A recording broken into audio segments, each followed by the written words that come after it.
Welcome to the business of being healthy, where we are passionate about treating our health as good as we treat our wealth. Shelly Bryan here, and I am obsessed with sharing real-life experiences and wisdom to help save you time, heartache, and money as you continue to grow personally and professionally. Twice a week, we push aside that BS to take massive intentional action. And I promise by tuning in, you will receive the straightforward talk you've been waiting for, filled with actionable steps that will inspire you to achieve the health and wealth you desire while you are building your empire. All right, today's episode is one that you're definitely going to want to stay to the end because my guest is someone that I met, just over a year ago in a local networking group here in Arizona, but someone that I have just absolutely, I kind of stood by the wayside a little bit, just kind of watching, but has just incredibly impressed me time and time again. And it's not just with the business accolades. This is balancing mom life, being a wife, also building a business, physical location, traveling for the business, like all of the things. So Jessica McPhaul with Naked Rebellion is our guest today. And you guys, this one is going to be so great. So Jessica, welcome to the show. Thank you so much for having me. I'm so excited to chat with you in this capacity. Well, let's start off here because we met at the Foundress, which is a local networking group of female founders. You are one of the mentors in the group, but how has networking community been important to, let's say, not just your business, but your development as a business owner?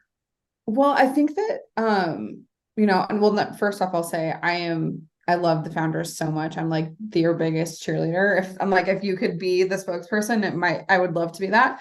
I love it so much. But I think what's interesting for, you touched on community, is it's the most important part of every business. Even if you are a tax accountant and you don't ever have to sell a product or talk with a person, community is the most important thing of all businesses, and people don't realize how much they need it until they don't have it.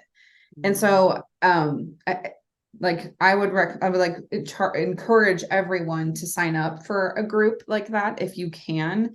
You don't know what you're missing until you're there. I know that sometimes it feels hard to also if something has a monthly fee and a dues and kind of thing like that to justify some of that early stage of your business, but community is the most important part of any business. If you were trying to sell anything, push anything, if it's a service or a product or whatever you're doing, how do you know what your customer wants unless you're talking to them? And that's the best way to do it. So I think that you touched on it being that community is the most important thing of pretty much anything. And it's also what my business has been built on. So I feel the luckiest to be able to go somewhere once, if not twice a month, if I can get to the other meetings and talk to 150 customers. It's incredible. It's incredible. No, I absolutely love it. I am a huge fan too of the Founders, but one of the things too is even if you don't, and I just want to share this perspective for our listeners, is even if you don't have something to sell, right? Jessica is going to share about a physical product that she has, but even if it's a service, even if you are just wanting to get immersed in your community a little bit more, finding the right group can be an incredible resource for you. So for me, I have found, stylists, I have found community members that I've been able to work with, jewelers, shapewear, or not shapewear, but a different, all shades, undergarments. I have been able to find so many different ways to not only make myself feel better, but also support those around me. And so I think it's a two-way street, going in as a business owner, being I have all these customers that I can get immediate feedback with, and they are going to team with me and help me build. But it's also I want to be able to pour in the community and I don't know where to get started. Let me go meet all these incredible people, and I'm going to support their businesses like crazy. So it's such a fun place, and it can be scary. Like you said, it can be what? Holy cow, walking in. I've recently been joining a few commercial real estate ones because of our construction company. And I'm walking, I know no one. And it's that feeling. I'm here's that feeling again, but I can't wait to see who I can connect with and create that community in a niche specific industry. So awesome. Yeah. Now, I 10 out of 10 recommend. 10 out of 10. Now, take us back a little bit because you have such a unique and fun story. And it's ones of twists and turns. It's not like the linear path that you were on. And Yeah. I think with business ownership and entrepreneurship can look so pretty and fancy. And I love your story because while we're in such a cool spot right now, it wasn't always pretty and fancy to get here. No, not at all. Yeah, I mean it's been a really wild journey. So my background and my life before just being an entrepreneur, I went to fashion school and I became a costume designer. So I worked at film and TV on all sorts of different projects. And I started that in like 2004, started doing that. So it's been a while, almost 20 years now. And we're living in LA, and I early on in my career, I was starting to work for like a big costume designer. And it was like one of those moments of like, I've made it. Like I am in my 20s. Like, are you joking me? We're working with an Emmy nominated costume designer. Like, I'm amazing, doing all the great things, right? Like, how lucky am I? And making all these really cool, like sexy, fun costumes. And she's like, will you go to the store and buy bras for everybody that's coming in for the fittings? And I was like, stupid, but sure. Right. So go to Macy's, buy the bras that are at Macy's and come back for the fitting. And all the producers, all the creatives, all the everybody important is in this fitting too. So I'm waiting for the talent to arrive. And so in walks this talent. And it's a dance troupe of the most beautiful women you've ever seen from Africa. And they're gorgeous and like 7 feet tall. And you're like, I want to be you. And everyone's like talking about how amazing they are. And then I look in my hands and it's these bras that I just bought, and they are what Macy's calls nude, but it's like beige. It's not even a skin color. It's like the color of like a dead zombie. Like, this isn't a human being. Why are we calling this nude? And that's the bras they had to wear. So they have these like amazing, sexy kind of see-through costumes. And then they have these like gray boobs. So that's all you can see. And the producers are insanely pissed and it's terrible. And I got fired on the spot for what I bought at Macy's, but there was nothing else to buy. And it was like a light bulb moment. And I was like, if I'm having this problem, then absolutely everybody's having this problem. Like, I was floored, right? Like, I can't not know it now. Like, when you realize like how terrible something is, you can't just like walk away from it ever again. So at that time I was dating my boyfriend, who's now my husband and my co-founder of this company. And we were kind of talking about like, what are, like, can you believe this happens? Like the systemic racism of a bra and like how women are pitted against each other and all this stuff.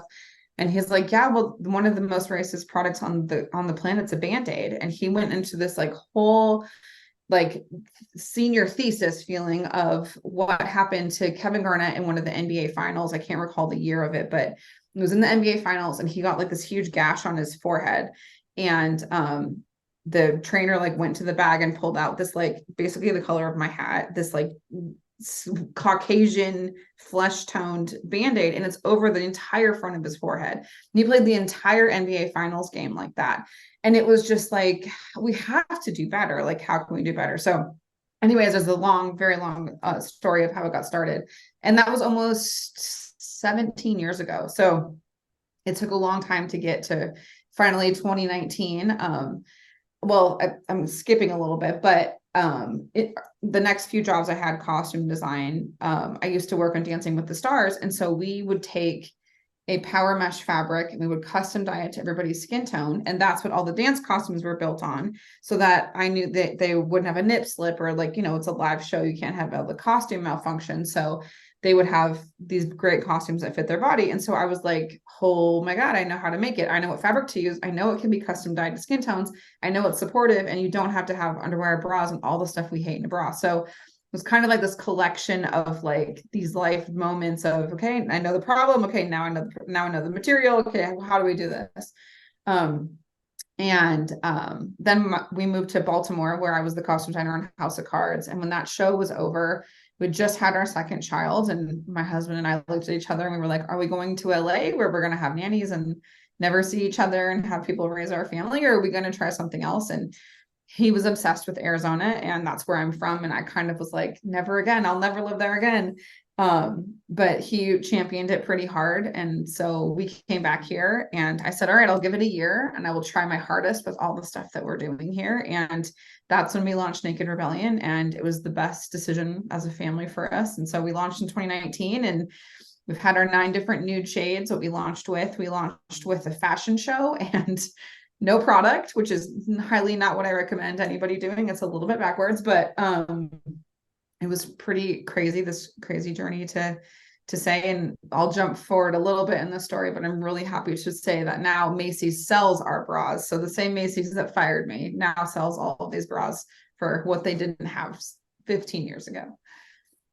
Well, isn't that full circle? I mean, literally full circle. Right.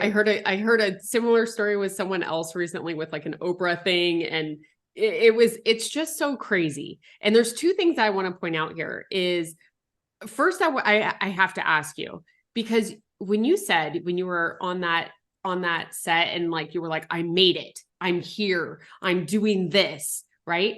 Is that kind of when you went to, design school, I imagine, right? Is that always like, was that kind of the goal pinnacle that you were always aspiring to be at? Well, it's a really good question. I kind of have always asked myself that too. Like, what is it that I wanted? I mean, I think I grew up a kid of the 80s and 90s where like a music video was like the epitome of like creativity and expression and like what was new and fun. So I think that I felt that that was like a way to be an artist and a creative and make money. I was a fine art painter for all of like high school and into beginning of college, but I was always told that's you never can make money that way. So it was also like I was told to not go that route. So it was like, well, how do I stay true to who I am and do it? So like I don't know that the pinnacle for me was like to make costumes and be this like Emmy winning costume designer. I think that's kind of like when I put out my creativity into the universe, it was kind of like the universe was like, well, no, you'll be really good at this and let's go. So I'm very lucky that that was kind of like the career path that I went down. I feel very good at it and I really did love it, but I wasn't like a 6-year-old being like, I'm gonna make costumes, it just kind of was where it was. It was a really cool job and I had to learn to be really quick on my feet, and jobs would be sometimes 2 weeks and sometimes 6 years. Like you never kind of knew. So I think that also helped me be a really good entrepreneur is like always growing up, but we're always working through like a gig economy ish world. But yet it was, how do you put 400 creatives on a product and make them create in a box that like makes sense? So I think it gave me a lot of really important skills to keep going. Yeah, absolutely. And, really you brought up so many great points there, but the reason I asked that question is because I feel like so often we can, right. And you were told like, you can't earn money or make money in fine arts. Like you can't, like, we're kind of like, we have these like different words and things coming at us. Like, hey, here's your path. Here's the way that you go. And then you get there and it was taken from you, right? Like it was like, hey, you're fired, done. And you made it sound so eloquent that you just were like, okay, then I transitioned here and then I transitioned here. But I got to imagine that was a little bit of a gut punch. You were like, wait a minute, I just got let go for a problem that there is no solution, period. Right. I mean, it's like wild, right? And I was in my early 20s, like how is it possible? Like how are we in this world and living like that and being told that your body isn't accepted or isn't something that's saleable or isn't something that's desired, like that, all the subliminal messaging that happens in there. And I was like, no way, right? I just got fired. Like I'm supposed to be having this like great life. Like if you're in your 20s, you're in LA, all these things. And it was like everything crashing down. Yeah. It was a wild time. Now I imagine, I mean, oh my gosh. Yeah. I can only imagine how wild, especially in LA, but that also like builds up this like resilience muscle, right? That I feel like you kind of leaned a little bit and spoke to your like entrepreneurship, right? Is because you were kind of always in that gig economy. Like you were strengthening that muscle. It seems like your whole career to get to this point. And that one, I mean, picking yourself up after that, it's like, holy cow, where am I supposed to go now? So yeah, well, totally. when you have found those kind of like gigs stop, let's say, or you hit a roadblock in whatever you were creating. Was there anything that kind of helped you navigate that or move around it to keep going? Well, I mean, I grew up with an entrepreneurial father, so I think I saw a lot of like what people would call failures, just like as part of our everyday. So it Mm-hmm. was never like phrased or like viewed as something was this like detrimental end of whatever. Like everything is figure outable. And that Mm-hmm. was just kind of like how I was raised. And that's definitely my mentality in all of it. So I think we all put like way too much pressure on everything. So being like calling things failures, that just sounds so obsolete. Like I think people are always like, well, as a kid, they'd be like, what's your favorite color? I could never answer the question because it felt so final to me. Like I like all of them. They're all fine. Like it just, I don't like obsoletes. I don't like the, like everything has to be black or white. Like I kind of, it's all figure outable. So I think just having that mentality of, it's not a failure. It doesn't mean it's over. It just means like you learned something. And I, that's, I think, just the mentality that's gone forward. I also will say that it says a lot about, this all happened with my boyfriend, who's now my husband. Like the choosing of a partnership, be it romantic or a friendship or a community or whatever, like having this like safe place to land was the most amazing thing ever. I mean, I could have come home and him been like, "We'll go get a nothing job," right? Like that could have been the response. Not that that's him by any means, but to have what happened become like a conversation point, and then for us him to acknowledge it and to us to act on it. I mean, that just says a whole lot about like choosing your partners, romantic or otherwise. But that for me was like, I had a very safe landing place and someone that was like, idea, let's go. And I'm forever grateful for that. I could not agree more. I mean, as you know, I work with Chris too, and it's I don't I don't think that we could be where we are without number one, each other, but Mhm. two, it's like all of those lessons. And one thing for me, I love it because like failures, I used to like almost wear it like a badge. Like, yeah, I failed Yeah. again, right? Like I'm a risk taker. I can go do all these things. And after a while, that like failure, like label, it kind of weighs on you, right? Yeah. And so being able to like reframe it as a lesson, it's like, what did I learn? And really big in the last 18 months is like, did I learn the right lesson? Because there's a few times I ended up in the valley again. And I'm like, I didn't learn the right lesson. I'm here again. And Yeah. partnerships was one of those, business partnerships outside, my marriage. And it's a tough give. Have you ever had a business partner besides you two at all? Not like an on paper equity owner partner, but we've had like people that have been hired in our business that had a lot on their plate that we relied on very heavily that ended terribly. And it's like the hardest thing to ever stomach.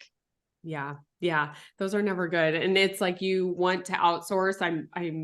We're in a point right that like right now with that. And it's like letting go of that control because there have Yeah. been those times where you get bit and you're like, okay, again, what am I going to learn this time to do it differently so that maybe the bite isn't as bad the next time that it falls. Yeah, absolutely. It's hard. It's the lesson that always keeps learning, right? Mm-hmm. You realize, okay, now I need to have a better contractor. Okay, now like whatever is written needs to be really clean, like ironed out more. Like it's again, yes, it was like a really terrible like shock to the system when that ended, but it was like, okay, well now we know how to be better on this front. So like again, it's not a failure. It was a lesson. Did it hurt? Absolutely, but again, it's like not this like end all be all that can break you. It's just a lesson. It's just a lesson. It's just another lesson. And I know with having a product, you have a product based business. There's probably so many lessons on the daily for you. Yeah. And I know that like out there, there's a lot of service. There's a lot of service oriented out there, but now you have this product and it's been really neat being able to watch. I highly recommend everyone follow Naked Rebellion, but being able to watch everything from being totally online to now you have a physical location to I'm getting emails from well-known retailers and it's like promoting Naked Rebel. And I'm like, oh my gosh, that's Jess. This is ridiculous. So take us through a little bit, because product is so different from service. And maybe let's even talk like wholesaling, how you kind of begin that, because I know in especially in the group that we're connected together in, the wholesaling comes up a lot. So how can we help someone that has a product when they want to increase their wholesale business? Yeah. Well, so the first thing I want to touch on is that you said product and service are so different. As I don't think that they are. Yes, like maybe getting to like the initial offering, there's a lot more steps when it comes to product, but every bit of experience you have at every touch point of my brand is a service, right? Like what happens when you get a package, when you touch it, when you feel it, what does it feel like when it's on your body? Like that what you do when you talk to a sales girl or me is the service I'm giving you, right? Like you are subscribing to our culture, to our community, to what we offer as a small business. So yes, like the launch up to a product is very different than like being able to offer your services right away. But at the end, like and a service, if you're offering that, you're delivering a product, right? Like I'm wanting this tangible feeling or tax service or whatever service you're giving me, right? There's still something tangible at it. So you are delivering a product. So sometimes I see people like, oh, I'm not going to listen to that bit of advice or read that book because it's more product based. But like at the end of the day, we're all really doing a very similar experience for our customer. But what goes into it up front, in my opinion, is just the difference there.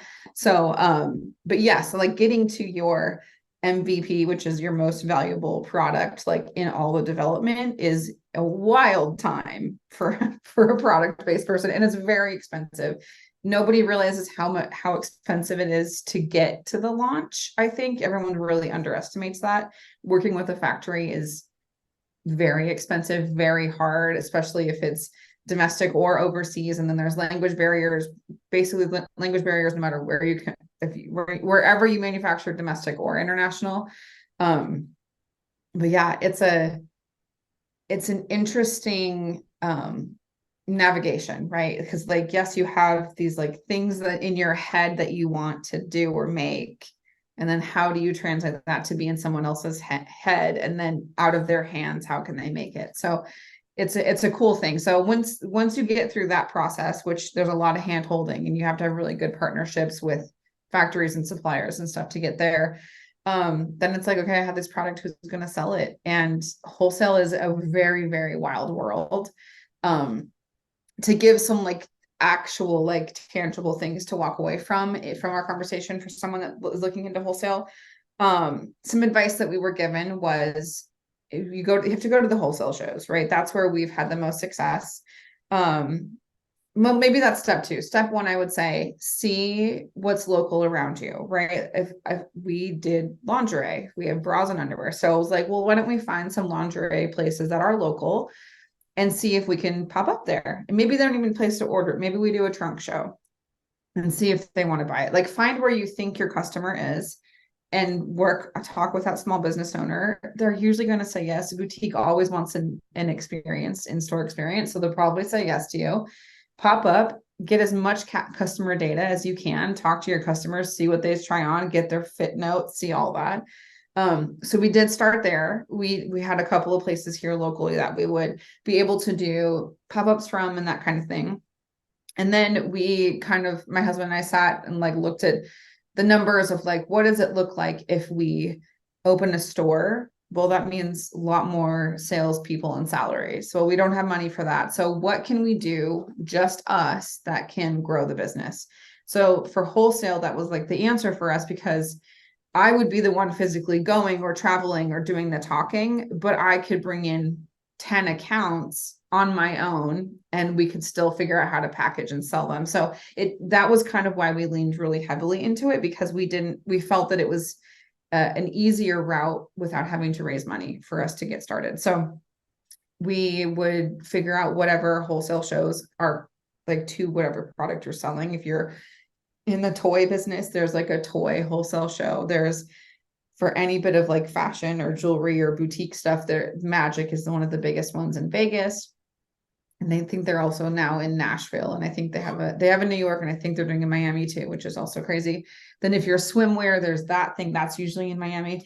So lingerie there's a very lingerie specific wholesale show, and booths are expensive. It's probably going to for sure cost you between $3,000 and $6,000 just to go to pay for your booth. Then you have to go, right? Then you have to have samples to go with. So like it's not a cheap experience, but that was kind of the journey into to all of it. Another bit of advice we were giving was that once you start showing up to those wholesale shows, no one's going to place an order on your first time, which is like a gut punch. But you have to also think of it like a buyer, which is what they are, these big buyers. They need to know that you're going to still be a brand, that you're still going to be in business, right? So they're not going to place these like $30,000 orders for all of your products if you've never actually produced before. So they want to keep seeing you show up. So half of the battle is scraping together all the cash you have to buy the booth and keep showing up and keep showing up. And so that's what we've done. And so we've shown up to these. We've done the boutique ones, magic. We've done the lingerie specific ones. And as we keep showing up, then they trust us more. And that's how we've landed all of the bigger ones at those shows.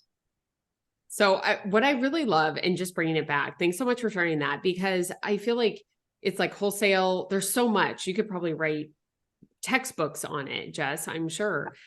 But what I loved is like even taking it back to the beginning was like making it a business decision, right? Because it's not like you had teams upon teams to be able to go and sell and do all of this. It was like, okay, where can we get the most bang for the buck? Where can we get the most leverage for our time and expertise? And so that's why I think, because that even to your point earlier about service, you're 100% right. And I appreciate that you said that about like service or product. It's still service. There's still a huge service element to it. And I have a fun story I'll share with that, but that you triggered my memory on. But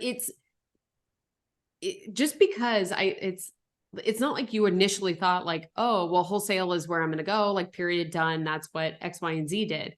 You have to like step back and like, look what is best for you guys at that point, right? Because you didn't have a physical store, you did all the wholesale, but guess what? Now you have the physical store. So just because things didn't always, and I think this is kind of like a trend with you, like things don't always, line out here, this is the next step. This is step 2, step 3. It's like, you're going to go 1 to 4, back to 2, and then maybe to 7.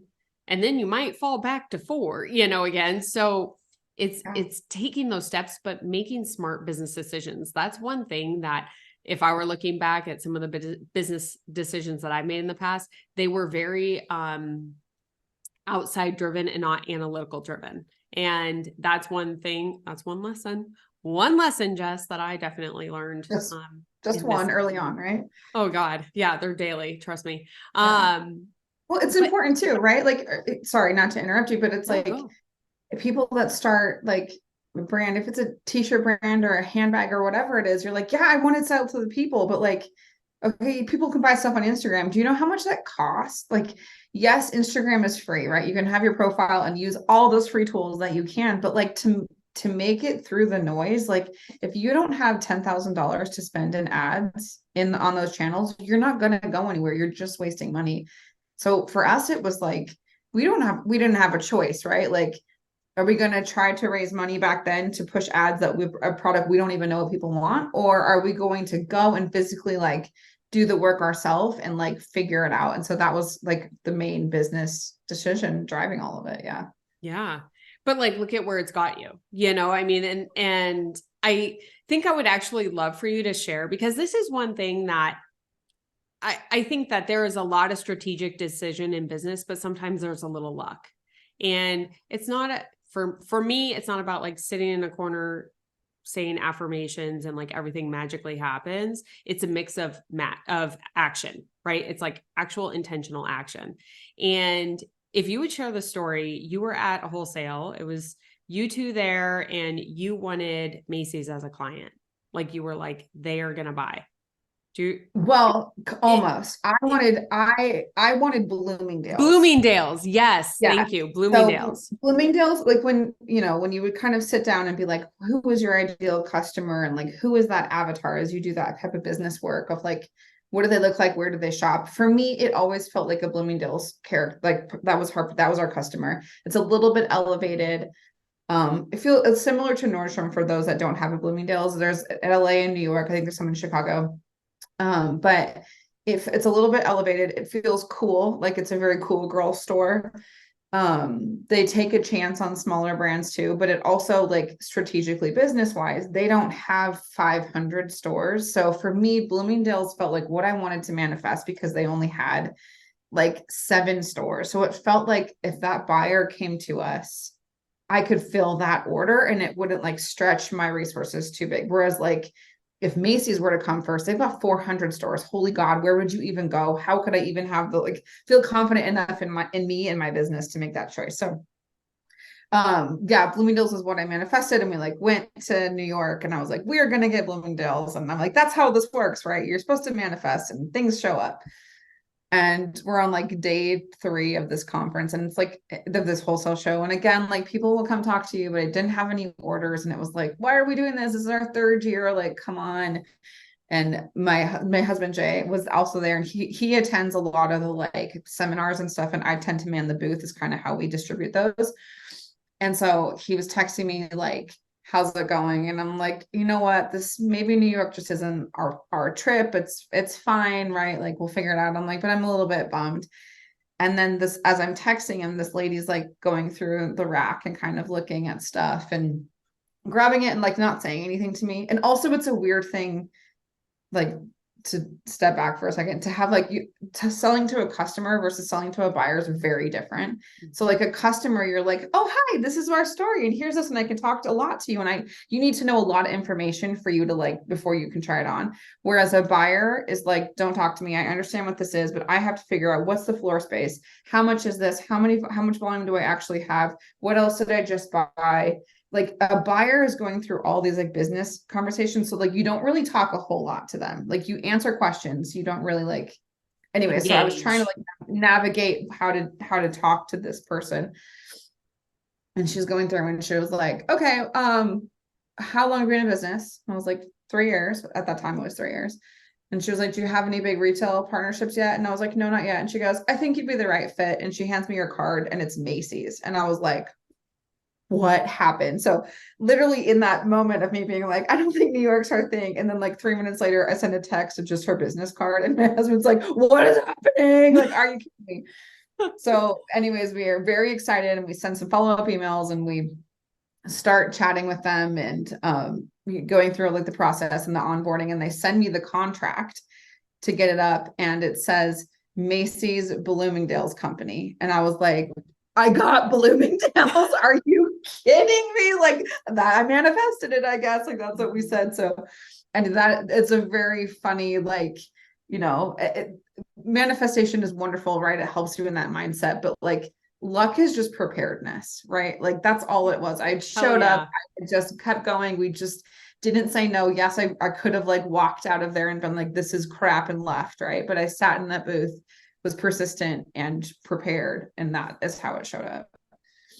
It's such a great story. I wanted you to share that because I know personally, and I know that the listeners out there, because it's not even just your business. Like, let's say you're in a career and you're trying to go for that promotion. You're like, maybe it's just not me. Maybe I'm just not the person.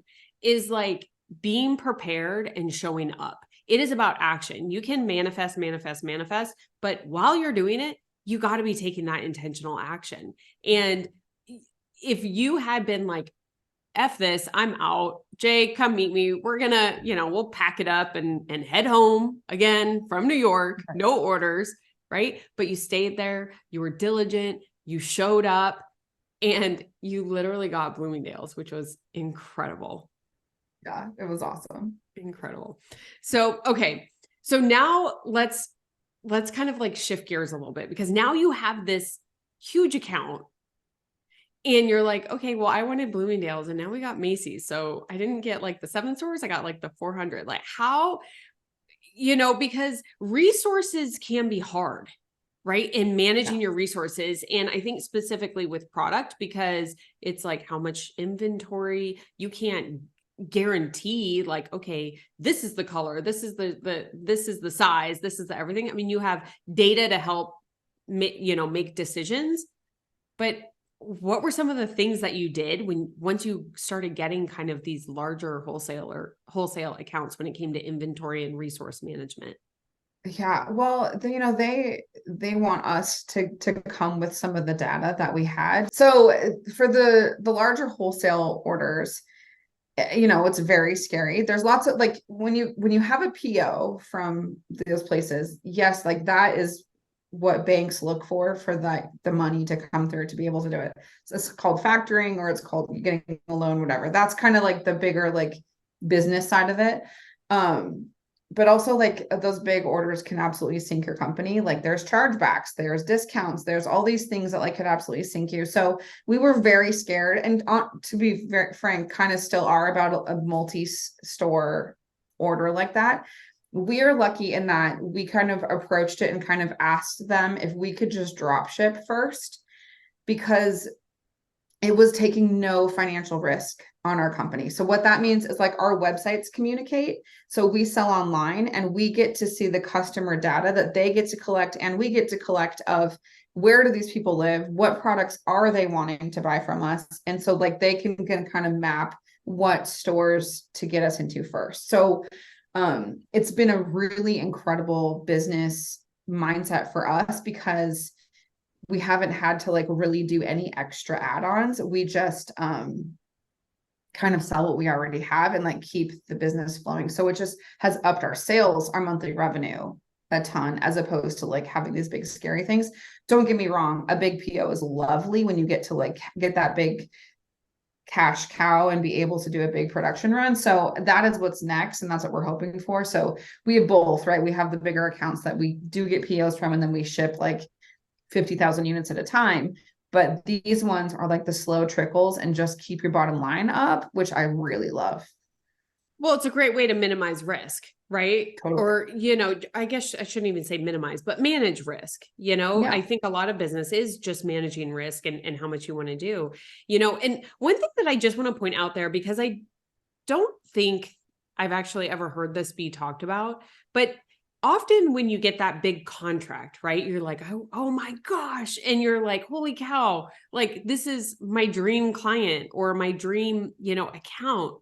Is we can be like, yes, we'll do that. Yes, we'll do that. We'll agree to things even when we know, like, holy cow, this is like putting me in way too much risk. Where I love that you actually were like, hey, this is how we want to do it. You came to them. I don't know that often. I mean, I could think back to actually even certain times in our construction company that we said yes, we delivered, but man, it was tough. To where now it's like, hey, this contract is two-way. So like, there are going to be responsibilities on you, responsibilities on us, but we have to come together. And it took experience for us to be like, oh, well, that was a bad choice. Let's redo that. Next time we're put in that situation. How did you know walking in there that you were going to kind of negotiate that contract to basically manage your risk, or did they offer it? Did you have someone help you with that insight? I think she knew when she saw like the size of our business that was the smartest choice for both parties. Mm-hmm. I'm happy that they have also navigated some of those contracts with other small brands, right, to figure that out. I also feel like, for our brand, going to like a smaller boutique or anyone bigger, I guess, whoever it is the buyer, you buying one shade from me to stock in your store does no one any good, because that doesn't solve the problem that we solved together. So it's also a big learning curve of like, okay, well, we want to be inclusive and we want to have all this stuff, but oh my God, you have so many SKUs. Where do we start? So it's a really easy entry into us to be the yes brand for them, right? Like they get to have all of their shades, they get to have all their sizes, they get to be inclusive, and we get to say every single one of our things is on this major retailer. and it doesn't hurt the integrity of our brand whatsoever. So I think that was just like a really important part of our negotiation. Some of the other, like the bigger POs that then they carry in their store, we kind of mandate that they have to buy at least 5 shades. At least, I mean, sometimes we'll say 3, but it's still, that's not inclusive, right? So we have been able to kind of help negotiate based on data, based on other stores and stuff, kind of to get that going. But it's just the number one important thing is the integrity of our brand, and that if we say we're inclusive, the offerings need to be inclusive. We can't just like toot the horn and then have one shade there. That's what they've done forever. So this is drop shipping for us is the easiest way for us to kind of disrupt the industry as a whole. Otherwise, they don't want to take the risk on buying all of our SKUs.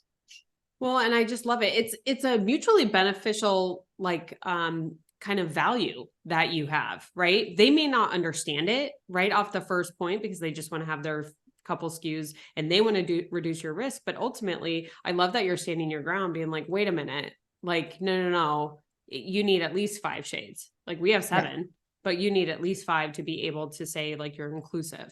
And I think that's incredibly important. Have you met some like pushback with that as far as like, we don't care or anything like that? Yes. I mean, mostly when it comes to the smaller boutiques, just purely when it comes to funds for them, right? Like these fashion boutiques that sell dresses and blouses and shoes are like, well, I'm not going to carry all of your 9 shades. It's just not possible. We're not the same kind of product. So, and that was really why it was important for us to open our storefront too, because it's important to see it all on one wall, like hanging together. Like it's important to see the inclusivities. It's never been represented before in the store. You've never been able to touch and see and feel and see every single size hanging. A lot of times like a plus size customer, they only get to shop online. There isn't a store they get to walk into and buy something. And that's so wrong that the average US American woman is a size 16. Like she can't shop anywhere. That's crazy to me. So the brand values of what we're doing, like, yeah, sometimes if you're choosing your ethos and like what you are, sometimes it's maybe not the most financially like profitable in the beginning, but when you stand your ground and are true to like those morals and those ethos, like it pays off in the end because that's what we are. For me, it was always hard, like at these lingerie shows where I was like, we're this company that was like, hey, lingerie brands, you did it wrong forever. Screw you guys. And then we go to these things and we're like, but don't you guys want to buy from us too? And they're like, no, there's a way that there's a method to how they've been doing it, right? I get it. That makes money. Having all these SKUs may not make the same amount of money for you, but you got to be inclusive. So there's this like big balance of like staying true to who we are, being able to hit the bottom line and be able to make money for all parties involved. We're still navigating that and trying to figure it out, but all data and feedback and customer conversations is kind of where we've gotten to in that. Which I think is incredibly important. I mean, you're a pioneer in this, right? So you are a disruptor in such a great way. And you are going to, it's not necessarily, I guess, maybe like pushback, but just like lack of understanding, right? They don't see it yet. And so being able to stay true to your values, I mean, I cannot tell you, like, that is one thing for Chris and I is we stick to our values of this company, like our clients, our subcontractors, like it is when we don't, we like immediately know, right? When that happens, you're like, I knew better. Yeah. So now that you have the physical store, what has that done as far as, I actually want to take it a little bit different before we talk business, is like confidence. How has that changed like confidence for you and Jay, or just like seeing it? How has that changed you in this endeavor that you're on? I mean, I don't even know if it's like something you can put words to. Like it's so crazy. Well, here's like a very basic level. So for someone that sells goods and does like a lot of like pop-ups or go to a market or whatever, right? Like you're there at 6 a.m. and you're unloading, and then you're selling from 8 to 5, and then you're fighting everybody else and loading it back in your car, and then you have to go home and then unpack it all. So when you've done that for 4 years and then all of a sudden like it's open and all you do is lock a door, it's an experience that like, like you can't even put words to how that feels of like, oh my God, my stuff is staying up.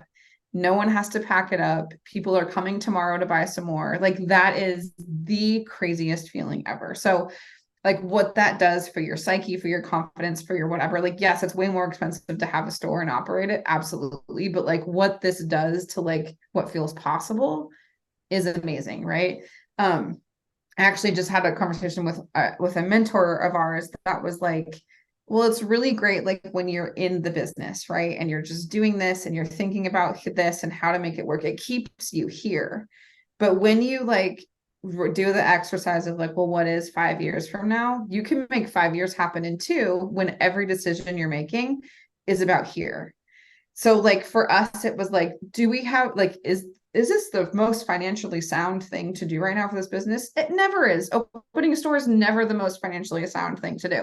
But does it help you in this like vision for here? Absolutely. So like being able to have the confidence to take those risks, I think is incredible. And then also we have these amazing girls that work in the store too. And I'm zooming right now from my office. So like being able to work in this office and then hear them selling products and people trying stuff on and like in the fitting room and being like, oh my God, I'm so surprised. This looks incredible. It's like, it's unreal what that does to like, to your morale as a business, as a person, as a everything. So yeah.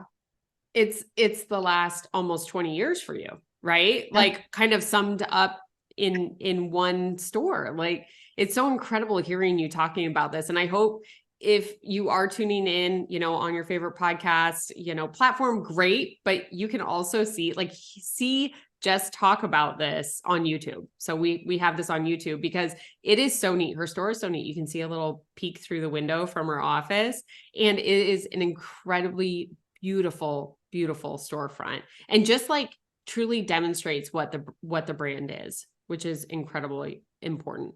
Now, speaking of Naked Rebellion, like, how did that come about? Because it is so perfect. It is so perfect. Yeah. I mean, I think that speaks to like my creative writing husband, who is like a genius in that. And I've worked for 8 million brands throughout my career, right? So when we moved back here to Arizona in 2018 and then launched this in 2019, all we had was an idea, right? Like we knew what we wanted it to have different skin tones, and we knew what fabric to make it out of, but like that was all we had.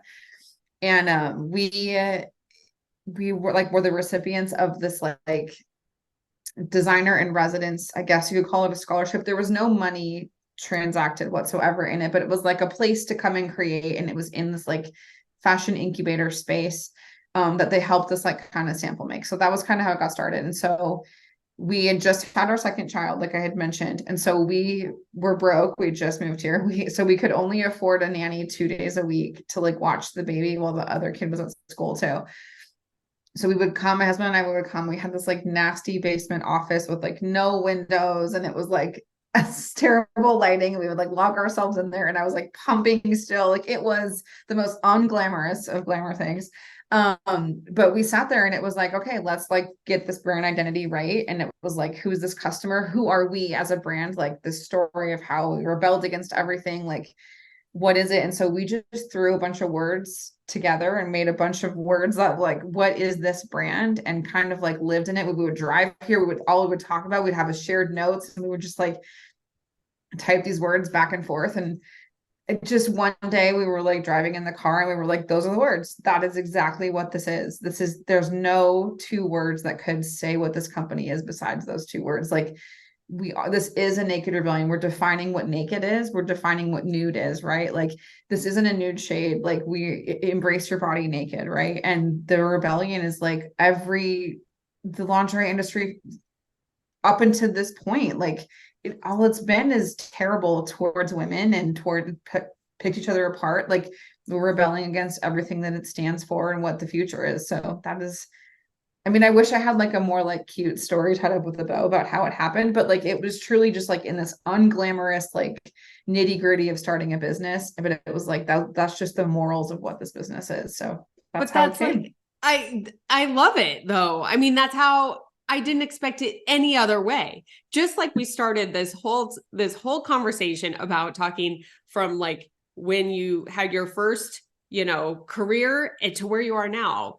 It's never pretty. It's never linear.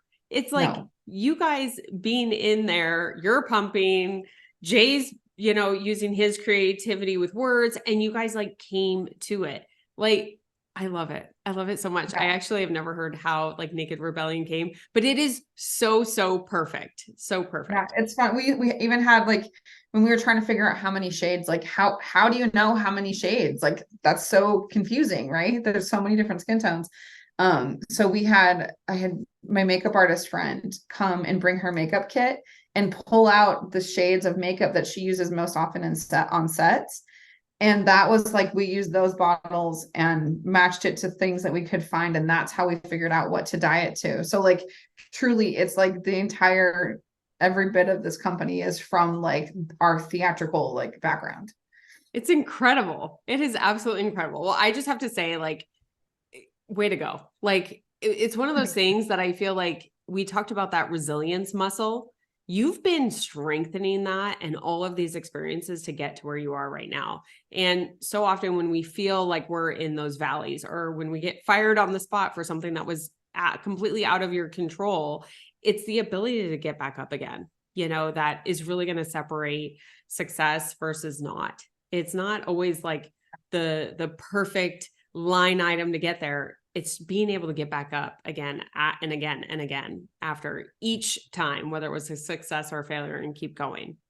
Yeah, absolutely. It's cool, right? And I mean, one thing that I think that Jane would probably say and me too, what we're most proud of is like being true to like our core values, right? Like we're a community where women come exactly as you are. We love your body, right? Number one. Number two, like we've bootstrapped every bit of this company. Like there's no outside anything. Like we've been able to take it this far on our own.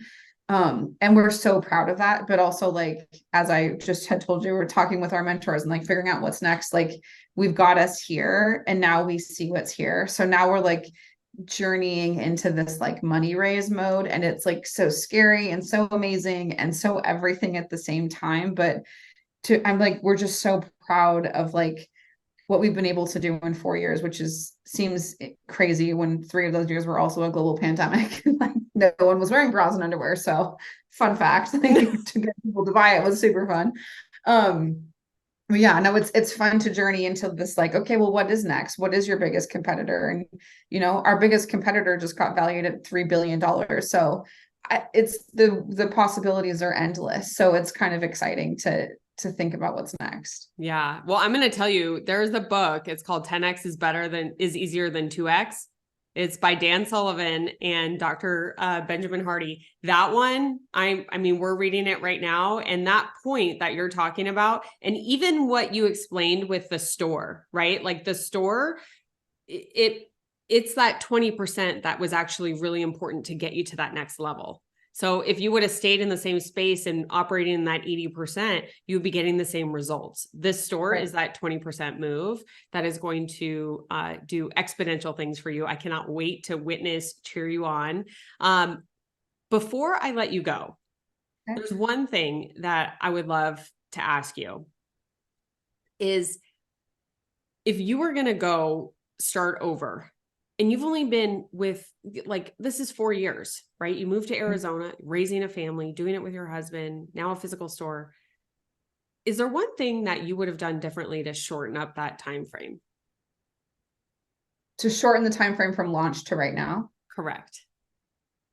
I probably would have explored international manufacturing sooner. I somehow thought that our customer really wanted it to be domestically produced. And so we went that route. And I can tell you that bras and underwear are not made domestically. So your product's not great here, right? Like, and I'm not saying that, like, I'm not poo-pooing domestic manufacturing, but for what our specific thing is, like, you need to kind of go where everybody else is made. And so once we made that switch, that was like our product was able to be like the best bra we've ever put out, right? So that was like, so I was kind of like I hitched my horse to something that didn't need to be a part of our core values early on, which was the domestic manufacturing. And another like very tangible thing I would say is that we should have gotten a business line of credit early on. We waited too long to get that because that could have helped us in our cash flow part. So I would suggest anybody has a business bank account and is hearing this, go apply for a business line of credit. You only pay for what you take, and you need to get that in place before you need it. So those are my two tangible things I would have okay. So a lot of it is like, who can help you, right? It's not always how to figure this out on your own. Like literally those two pieces of advice are you just became the who for someone else in helping them. And that is what that question was all about. So thank you for that. And I just have to like acknowledge, like, since meeting you, it's really been so fun, not only getting to watch you, but just like listen. I love like listening and seeing and your thought process and your intention and the things that you're doing and truly creating a rebellion within lingerie. It's so great to watch. I just want to acknowledge you for that. Now, where is the best place for everyone to follow along with you? Well, if you want to follow along in all the crazy day-to-days of it, social media is awesome. Our Instagram, naked.rebellion. We're on TikTok too, which is Naked Rebellion. Website, nakedrebellion.com. Yeah, we're just doing a lot of fun stuff. But then if you want to come shop it in store and see all the other, like in store is not just our products too. We have like our expansion into lots of other fun things and lots of women-owned businesses that are local to Arizona. So if you're in Arizona, you're traveling or you live here, come see us. We're in Central Phoenix. Well, I know lots of listeners are going to be coming in because now it's finally not, 115 out. So everyone's going to be coming in here into Q1. You'll have to stop. I will link everything in the show notes. And I got to tell you too, when you follow them on social media, like talking about that customer journey that we mentioned, I recently bought a bra and I did it through Instagram. I didn't even go through the website, but I did through Instagram. So easy. So everything that you have set up in creating that service for your clients or for your customers, I am witness. It is working and working nice. So we will link everything there. Yes, it's all working great. I've been meaning to tell you, and I'm like, oh gosh, well, now's the perfect time to just give a little testimonial. Wow. All right. Well, thanks so much. And don't forget, if this, like, especially those last two little bits, I hope you stay till the end, but those last two tidbits, if you know someone that is in the product business, holy cow, that was enough to share this episode. And you can even point them to that last like 5 minutes, tell them to listen to that. Don't forget to tag us when you share it, and we will see you back here twice a week.